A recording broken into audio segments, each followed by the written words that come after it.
And Dan Elweiler was with me today from Sterling Financial Advisors. And Dan, nice to have you here. How are you, Ken? Good to see you. Very good. Now, we're talking about a mistake that if you make this mistake, it could actually cause your children's inheritance. It could be problems with the kids. Problems.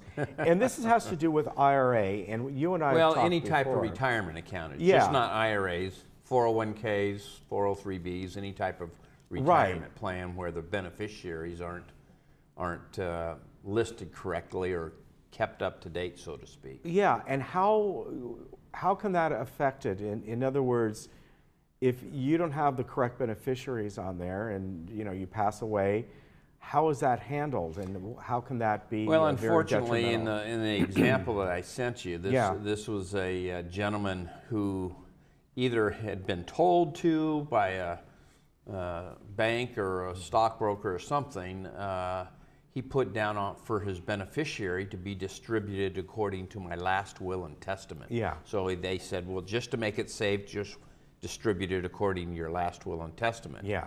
Well, he figured because his daughters were, his children, his grown children were in his last will and testament, everything would be okay.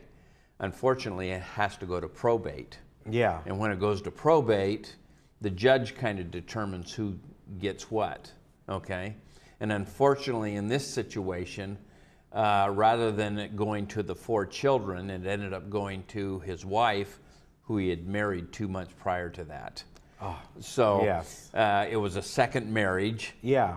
And the judge determined, well, because you have a spouse, it ends up going to the spouse rather than the children who he wanted to go to. So the last will and testament, that wasn't considered a legal document, or why? It's considered a legal document, but they didn't name individuals in the beneficiary form. They just named a document rather than the individuals. Okay. The same thing goes with trust. A lot of people feel like, well, if I leave my IRA to the trust and the trust dictates where it all goes, which is fine, but unfortunately it eliminates some tax planning opportunities for your heirs in regards to stretching out that IRA or those funds and not having to pay taxes on all of them currently.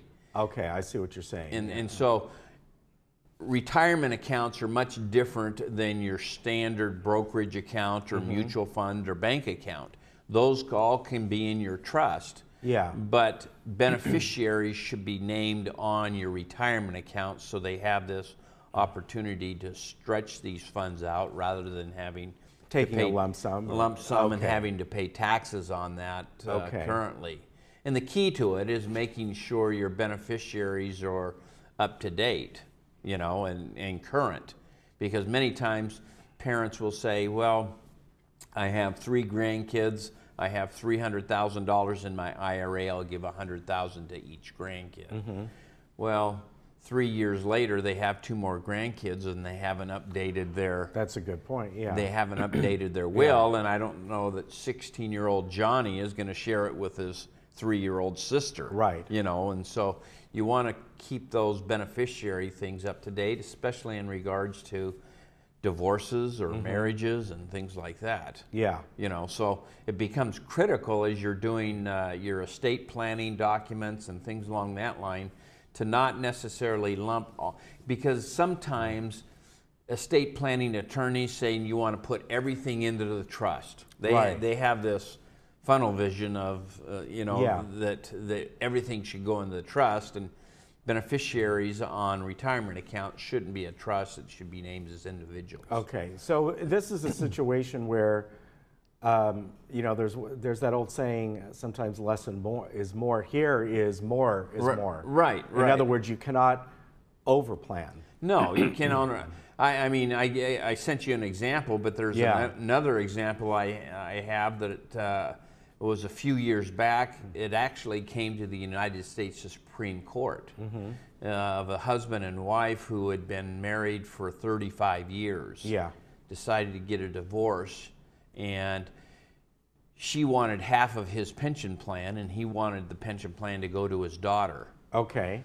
the wife agreed to say, okay, if that's going to happen, I'll take stocks or the house or something to offset that. So she waived in the divorce decree, she signed, it was notarized and approved by the judge. It was waived, or she waived all rights to the pension plan. He didn't change the beneficiary form on his pension plan because they had that waiver in hand. Yeah.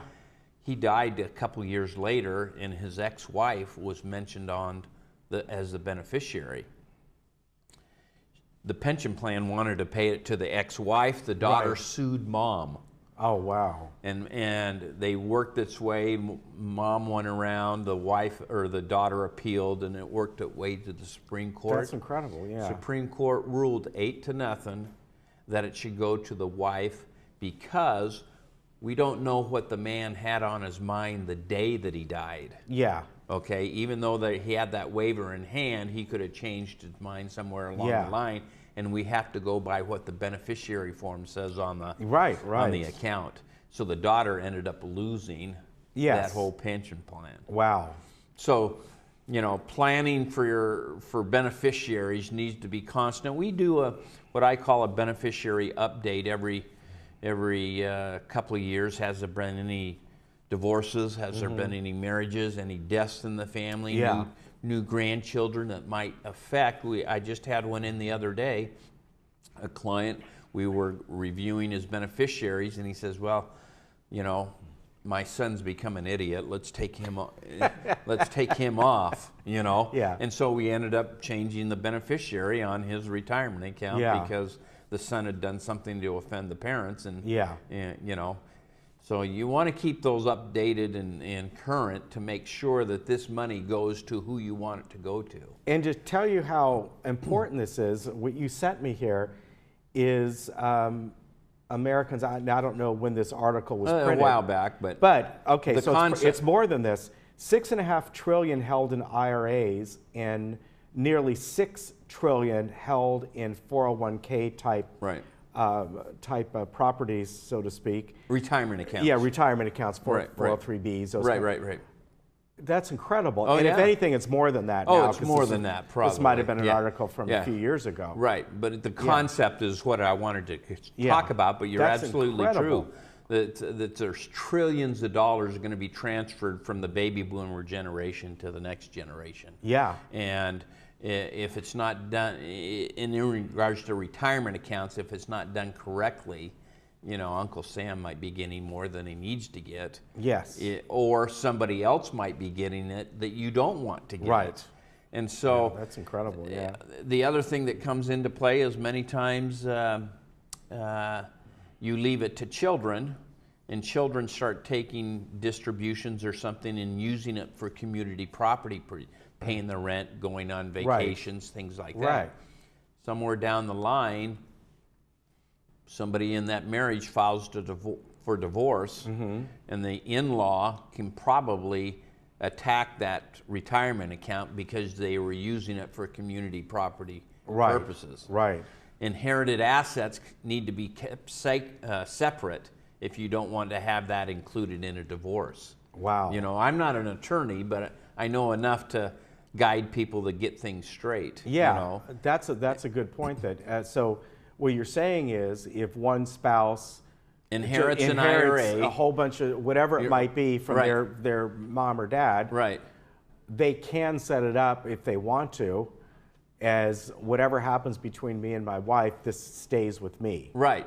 As long as they keep Which may start the process of something that may happen between as long as they keep it separate, you know, separate account or something like that. But if you start using all that money, you know, you're spending down that money for community property purposes, they can technically challenge that in a divorce case, but because these assets were being used for community property reasons. That shows you how this important this is. But you want to make sure that your beneficiaries, especially on retirement accounts, a lot of people just feel like they can make their trust the beneficiary and then the trust will take care of everything. Well, you can do that, but it eliminates some of the tax planning opportunities for the beneficiaries if they aren't named as individuals. Right, and I would imagine too, an example, about 3 years now, I guess, or so, when my stepfather passed away. My mom had already passed away, and his RIA was very small. He was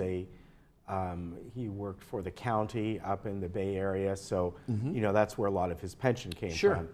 I mean, it was tiny, you know, $2,000 or $3,000 a person. Right. So I think I think that was separate though, because I seem to recall there was the trust, and then that came like a couple months later. Right. But so even that, I think the way he had set it up, I think he set it up for my sister. Sure. That was her dad. Sure. And then, you know, she was kind enough to say, you know, I'm going to distribute this however. Sure. You know, they had their trust attorney take care of that. Sure. But, you know, but that was a small amount. Yeah, it's if it's a small amount, it's not going to impact you one way or another. But sometimes you're dealing with hundreds of thousands of dollars in these types of accounts, and you want to make sure that the money goes to who you want it to go through in the manner in which you want it to go to. You know, and if you leave it to the trust, that eliminates some of that. Again, you can do that, but it eliminates some of the tax planning opportunities for beneficiaries to stretch those funds out and take required distributions versus a lump sum having to pay tax. Quick question on that. Yeah. Let's just say hypothetically it's $100,000, just to use a round number, and the final parent passes away. It gets passed on to the kid who's maybe in their 40s.